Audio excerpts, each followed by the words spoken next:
Welcome to another edition of the Family Dynamics podcast. This is our host, Kevin and Alicia Meeks. This is podcast number 3. And today we're going to be talking about the 7-year itch, the 7-year switch. Yeah. We've been watching this show on, what is it, Netflix or on demand? I don't know what it's on, but I think it's on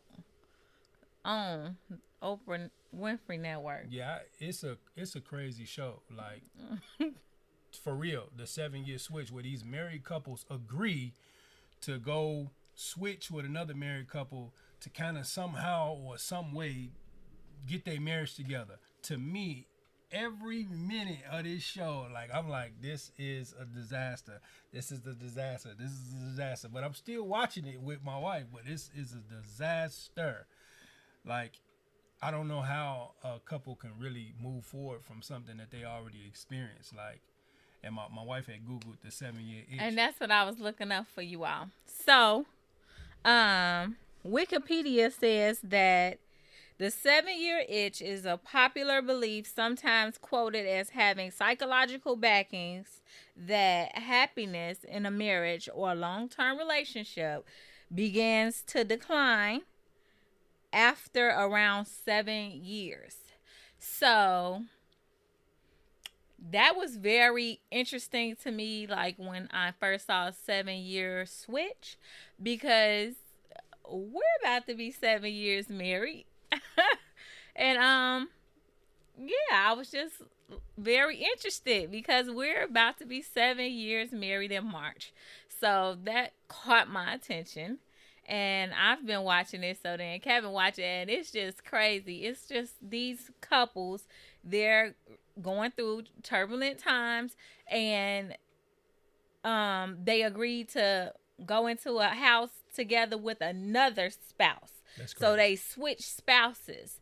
So couple A and couple B, the wife from couple A goes with the husband from couple B. Never. And vice versa. It's not happening. And so it's just crazy. And I mean, I don't know. Sometimes you can be in a situation like that. The whole premise behind it is that they're trying to ruin the marriage, demyth the fact that people think the grass is greener on the other side. So they're trying to, dispel that myth that, it's the grass greener on the other side. Because truthfully, like, from what we've been seeing thus far, these people like certain aspects of their spouse. Yeah. And they harp on the things that they dislike, but they really like it. Like, it was this one couple, this man, he's used to his wife picking up after him, making breakfast effortlessly without asking. And so this wife he was switched with, she did not get up and make breakfast that day, and he was just looking like. And then when he dropped something out the refrigerator, she just sat there, and he was like, "Oh, so this what you do at home? You had your husband just doing all the work?" And she was like, "I'm not cleaning up after you. That would mean like you a child. I'm not cleaning up after you." He was like, "Oh, my wife would have cleaned up."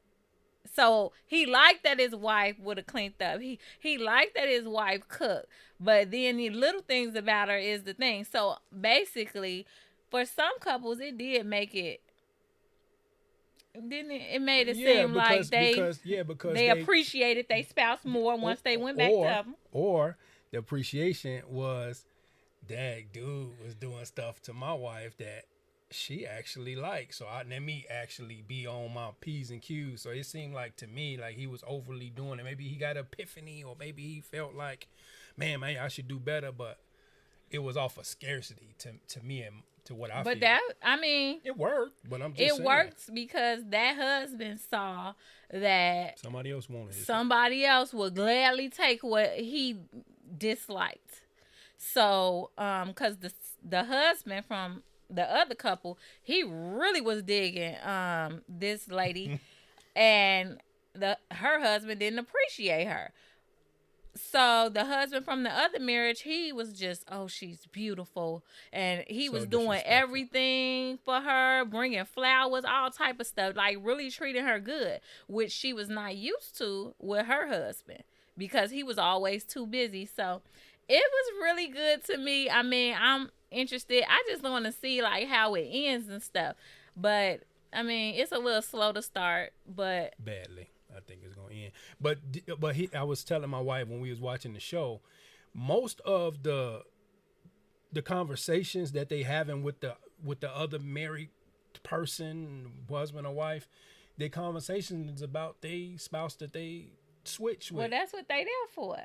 Yeah, but yo, like it's like y'all commonality is that you married and I'm married. Yeah. So would they even mesh outside of Well, the experts they put them experts. together. Yeah. And I'm so questioning their expertise. the experts is they messy though. Yeah, they messy. They put them in a house with one bedroom. Like they want it to be messy. Like they want to see, are they gonna make a decision to sleep in the same bed, or is one gonna sleep on the couch? Like they set it up for failure. And these people marriage. I'm just really shocked that they on season 3. But one thing that I think that the show does have is that to see that your spouse would just jump left after 2 weeks or within 2 weeks of having it. So that's crazy. I just wouldn't test your spouse in that way. I just never would do it because it's no way in the world I'm gonna be agreeable to. Oh yeah, honey, just go be with this lady in the house for 2 Yes. for 2 weeks. Yeah, No, I'm not going. That's no, crazy. I couldn't handle that. I'm so sorry. I think it's other alternative ways to fix your marriage than actually trying out a whole nother situation to see that if yours is better or not. Because then what happens if you get into a tiff or argument or a situation and now you thinking about like, oh, I wonder what is Karen, Jack, Jason, G, or what they doing? You know what I'm saying? Like, no. But anyway, I just feel like it's a false. It is thing because you just met that person. Surely it seems like absolutely a great situation, but live with that person. Yeah. Live with that person. Yeah. And those are the type of things that, so the whole point, we're talking about the 7-year itch, and is it true?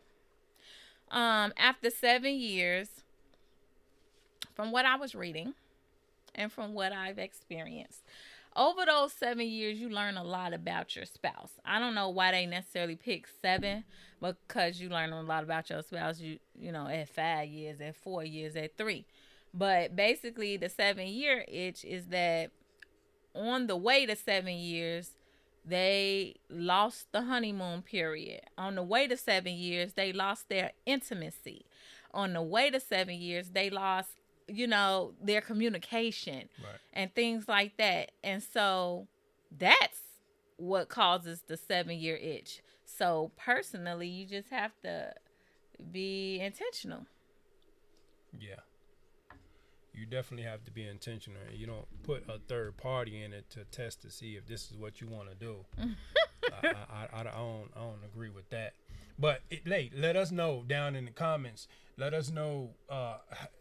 Email us, send us a message and say, hey, we've done that, or if you've done that, or you willing to do that to trade places with another married couple, which I don't have to agree. There was some situations where it did work out for a couple or two. I'm not saying it'll work out for the masses, but it did work out. What, that 7-year switch? Yeah, the 7-year switch. But when it comes to the 7-year itch, have you dealt with this getting over the hump? Because it seemed like everybody got a different view. You know, some people say it's the 5, some people say it's the 10. Now it's the 7. Like, what do you think? We think we had the 7-year itch? I mean, 7-year itch. I don't know. I don't even know if I paid attention to it that much to say we in this period of our marriage. Mm-hmm. We in this hump. We just need to get like now with hindsight being 2020, what do you feel?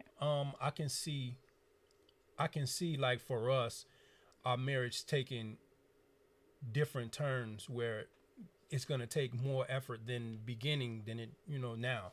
I can see that because things was new. You talking about from 1 to 6? Yeah. things is new. You know what I'm saying? And so much have changed. And man, so much have changed. So I can see this if we had to just hone in on where we are. Like, yeah, this will be a period where okay, we need to make a switch, or we need to make a change, or making some adjustments. So I would say that, yeah. Mm-hmm.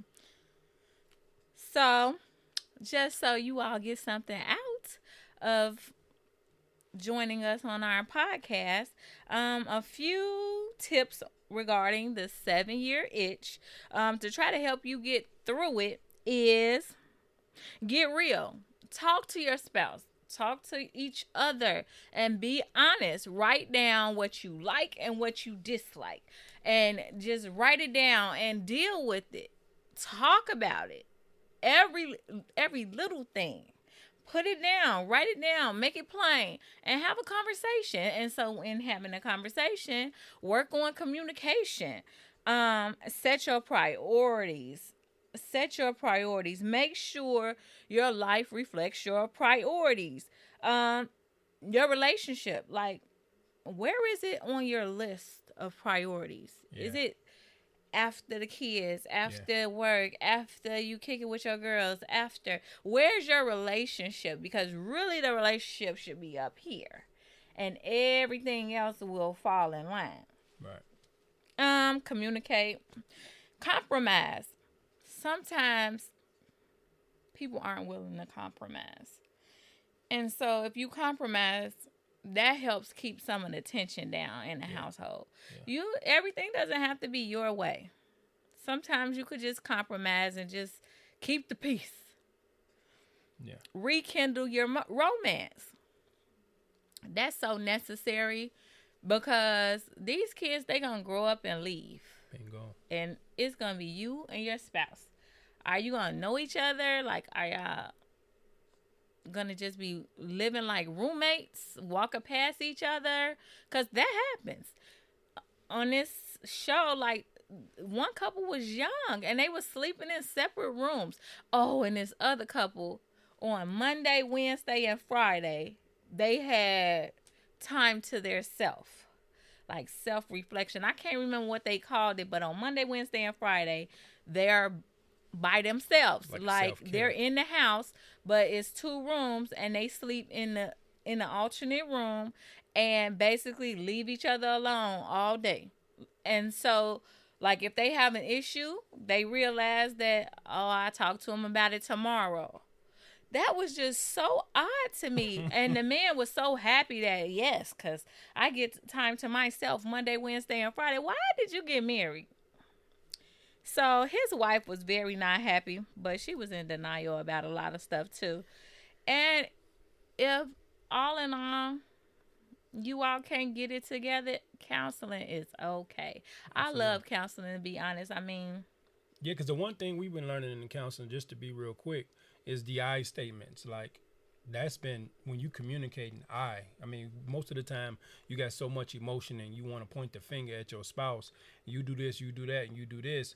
But them I statements is, I feel this way, or, you know, I have been feeling like this, instead of, well, you don't do, you do this and you make me feel like this, and, you know, and just changing it up to I feel. Yeah, because if you lead with you, it just feel like you. It's you. Yeah. Defense, just and then the person gonna be blocking. Yeah, exactly. You know what I'm saying? All them yous, and the person on the other side like, oh, hold on, wait a second. Like, oh, I mean, how can somebody not be defensive? Yeah. And then that just goes left. Man, super. So we thank you guys for being on episode 3 of the Family Dynamics podcast. Please leave a review on Spotify. Please leave a review on our YouTube page. Please leave a review on all our platforms and let us know. Are you guys in that 7-year itch? Or do you have another year of a benchmark? Maybe it's 5, maybe it's 10, maybe you're in a 15 year and you feel like that's the hump and hurdle you need to get over, and y'all in that space. So let us know. This is Kevin and Alicia Meeks on the Family Dynamics. Bye.